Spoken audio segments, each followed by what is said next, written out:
महत्त्वाच्या बातमीनं व्हीएसआर कंपनीच्या विमानात अजितदादांचा अपघात झालाय।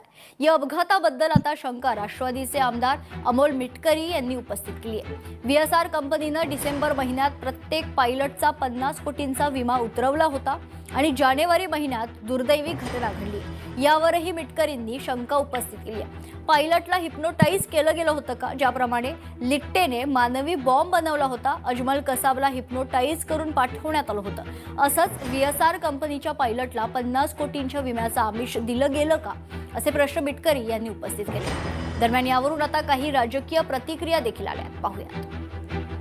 आम्हाला त्या अपघाताच्या बद्दल वेगवेगळ्या शंका आहेत। तो घातपात आहे का यावर आम्ही ठाम आहोत।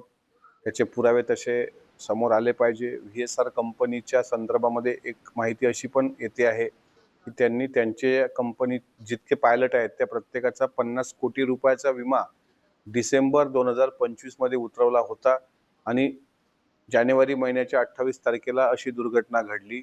म्हणजे तो जो पायलट होता त्याला हिप्नोटाइज केला गेलं होतं का? एक पुरोगामी नेतृत्व काळाच्या पडद्याआड गेलं याचं पाप या व्हीएसआर कंपनीचं आहे।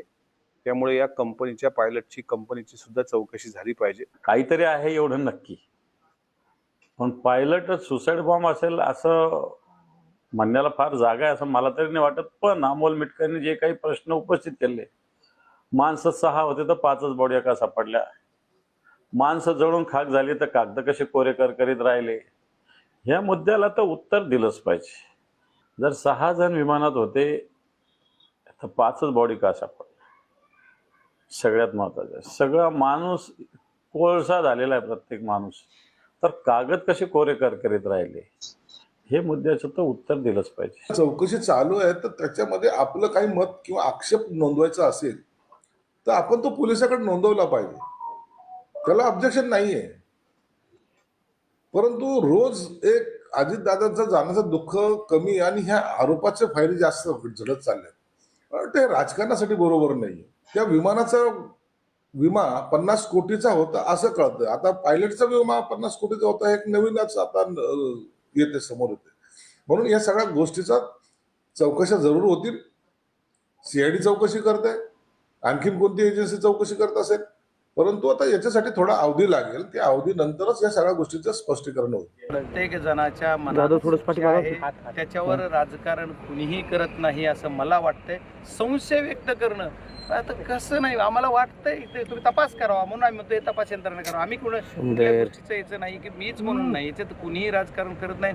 आणि जिथं की तुमचा राजकीय बापच गेला म्हणतात त्याच्यावर कसं आम्ही राजकारण करू? ते राजकारण करणाऱ्यापैकी आम्ही कुणीच नाही।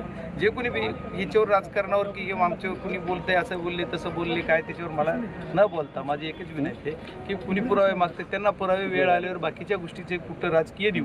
आता इथले काय पुरावे? लोकशाही मराठी ऐका, पहा, जागरूक रहा।